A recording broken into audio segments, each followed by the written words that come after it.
আমি বলে দিলাম যে ইলেকশন কমিশনের মাথায় এটা ঢুকবে না, কারণ ইলেকশন কমিশনের চেয়ারম্যান ওই ইলেকশন কমিশনার ও অমিত শাহর মাথায় পায়ের কাছে মাথা রেখে দিয়েছে।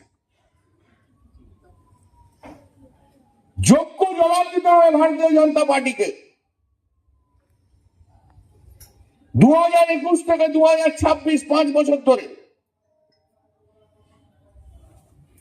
ওই কাঁথির সারটা যেভাবে মমতা বন্দ্যোপাধ্যায়কে অপমান করে গেছে, 2021 থেকে 2026 5 বছর ধরে নরেন্দ্র মোদী যাবেন দাবি করে বাঙালিকে যাতে ডিপ্রাইভ করে গেছে, তাদেরকে যোগ্য জবাব দিতে হবে।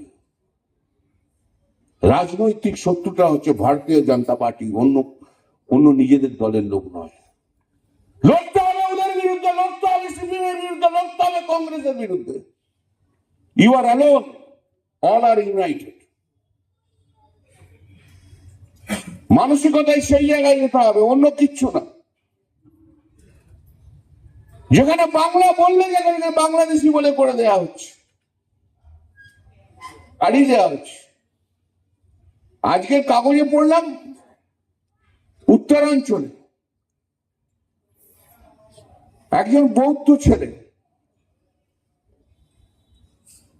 তাকে চাইনিজ বলে পিটিয়ে মেরেছে। ভাবতে পারা যায় কোথায় নিয়ে যাচ্ছে দেশটাকে।